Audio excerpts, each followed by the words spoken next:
Ini adalah chapter manajer terburuk dalam sejarah Premier League. Ruben Amorim datang dengan segala ekspektasi, seolah-olah dia adalah jawaban doa panjang fans Manchester United. Disebut sebagai visioner Portugis, ia diharapkan mampu menghidupkan kembali roh kejayaan Old Trafford. Namun, bukannya menjadi penyelamat, ia justru menghadirkan sisi paling suram dalam sejarah modern klub ini. Permainan tanpa arah, mentalitas yang rapuh, dan angka-angka statistik yang menusuk hati, semua mengarah pada kenyataan pahit. United sedang berada di titik nadir. Ketika catatan hitam itu semakin panjang, suara-suara dari tribun mulai menggema. Fans yang dulu penuh harapan kini hanya bisa menggelengkan kepala, mengingat masa lalu yang ironisnya terasa lebih menjanjikan.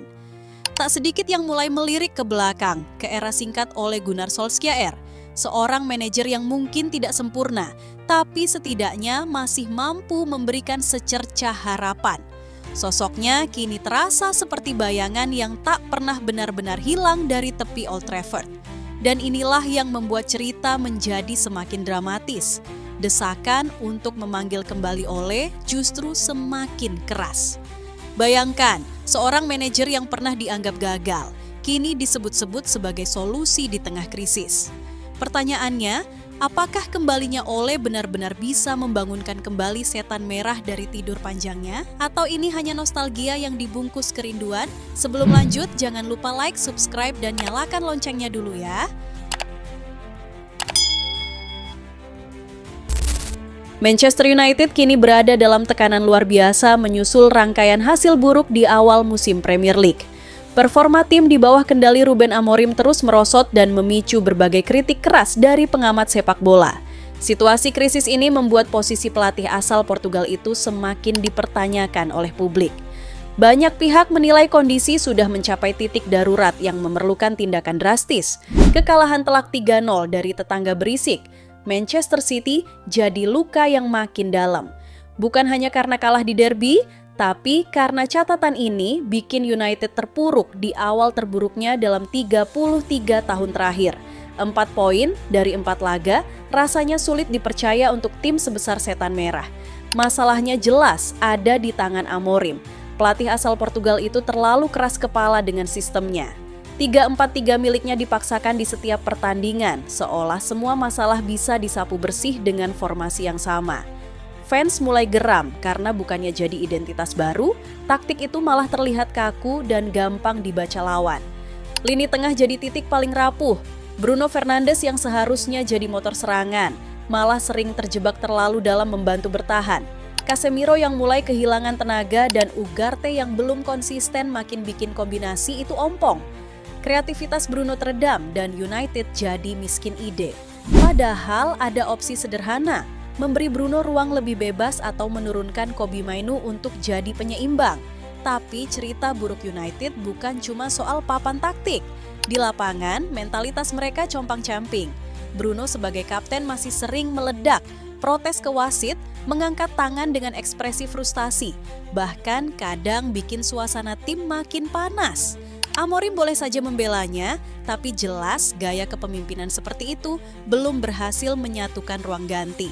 Hasilnya, United sekarang lebih mirip sekumpulan pemain yang berjalan sendiri-sendiri ketimbang tim yang solid. Tanpa harmoni, tanpa kebersamaan, tak ada taktik yang bisa menyelamatkan. Kalau Amorim tidak segera berubah atau mencari solusi, musim ini bisa jadi akan dikenang bukan sebagai era kebangkitan, melainkan bab paling kelam dalam sejarah setan merah. Di tengah gelombang kritik yang menghantam Amorim, muncul perbandingan yang cukup unik dengan Sheffield United. Klub Championship itu sempat memecat Chris Wilder pada Juni lalu, tapi tak butuh waktu lama untuk memanggilnya kembali untuk ketiga kalinya setelah pengganti gagal memberi dampak.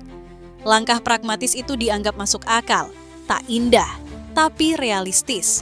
Dan entah kebetulan atau tidak, banyak yang mulai melihat skenario serupa bisa jadi inspirasi buat Manchester United. Suara tribun pun ikut memanaskan wacana tersebut. Dari nyanyian di stadion sampai komentar pedas di media sosial, satu nama terus digaungkan, Ole Gunnar Solskjaer. Fans merasa legenda Norwegia itu lebih pantas dipanggil kembali ketimbang bertahan dengan Amorim yang keras kepala. Meski sudah 3 tahun berlalu sejak pemecatannya, bagi sebagian supporter, Ole tetap sosok yang dekat dengan hati mereka. Memang, masa kepelatihan Ole di Old Trafford penuh warna. Ia sempat membawa United finish di posisi kedua Premier League dan melaju ke final Liga Eropa 2021, meski akhirnya hanya berakhir sebagai runner-up. Ia juga pernah terseret kritik karena timnya kerap inkonsisten. Namun, dibandingkan kondisi sekarang, masa-masa Ole terasa jauh lebih manusiawi dan penuh harapan. Perjalanan itu terhenti pada November 2021 setelah performa tim menurun drastis. Belum lama ini, Ole juga dilepas oleh Besiktas. Tapi menariknya, masih banyak yang yakin bahwa kapasitasnya, meski tanpa prestasi besar, tetap lebih menjanjikan dibanding kebuntuan yang kini diperlihatkan Amorim. Sementara itu, posisi Amorim makin terhimpit. Rumornya, ia hanya diberi waktu 3 laga lagi untuk menyelamatkan pekerjaannya. Kontraknya memang membuat pemecatan lebih awal akan mahal, tapi bagi manajemen, uang mungkin bukan masalah jika kondisi di lapangan tak kunjung berubah. Tekanan semakin berat karena catatan musim ini disebut-sebut sebagai yang terburuk dalam 33 tahun sejarah Premier League United. Namun, kenyataannya, daftar kandidat pengganti yang disiapkan manajemen tidak menempatkan Ole di posisi utama. Nama-nama seperti Oliver Glasner, Gareth Southgate, Marco Silva, Andoni Iraola, hingga Mauricio Pochettino justru lebih dulu masuk radar. Menurut laporan The Mirror, Amorim diberi kelonggaran sampai jeda internasional Oktober. Tapi jika tidak ada perubahan berarti, masa singkat Amorim di Old Trafford kemungkinan besar akan berakhir dengan cara yang pahit.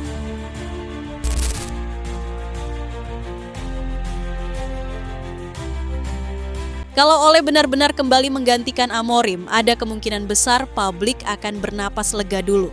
Setidaknya ada rasa nostalgia, keakraban emosional dengan klub, plus keyakinan bahwa orang lama tahu kultur United. Ole pernah membangun suasana optimisme di awal masa kepelatihannya. Setelah bergabung sebagai caretaker, ia memenangkan 14 dari 19 pertandingan pertama, yang membuat banyak fans percaya dia bisa membawa perubahan besar. Ini bisa memberikan suntikan kepercayaan diri yang dibutuhkan United sekarang, terutama karena Amorim dianggap terlalu kaku dan kehilangan dukungan publik. Dampak positif lainnya, Ole punya pengalaman nyata menghadapi tekanan besar di Old Trafford, tahu bagaimana menyeimbangkan harapan fans, media, dan pemain.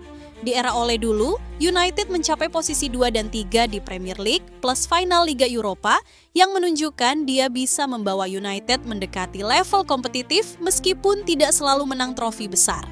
Dengan situasi sekarang yang tampak sudah jenuh dan kehilangan identitas, kehadiran Ole bisa jadi katalis untuk membangkitkan solidaritas dalam tim, meningkatkan mentalitas, dan memperbaiki ikatan antar pemain dan fans yang selama ini jadi salah satu masalah besar.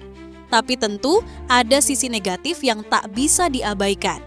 Ole dulu juga punya kelemahan yang sudah tampak, rotasi pemain yang lemah, favoritisme, broken promises kepada pemain, ketidakjelasan taktik di pertandingan besar, terutama ketika hadapi lawan yang kuat. Bila kondisi skuad sekarang masih memiliki masalah produktivitas, kedalaman skuad, fisik, dan adaptasi taktik, kemungkinan Ole akan kembali mengalami masalah serupa jika tidak diberikan dukungan penuh, transfer yang tepat, dan kebebasan taktis untuk mengubah gaya bermain sesuai lawan. Juga, risiko terbesar adalah bahwa kembalinya Ole bisa dianggap sebagai langkah mundur alih-alih maju.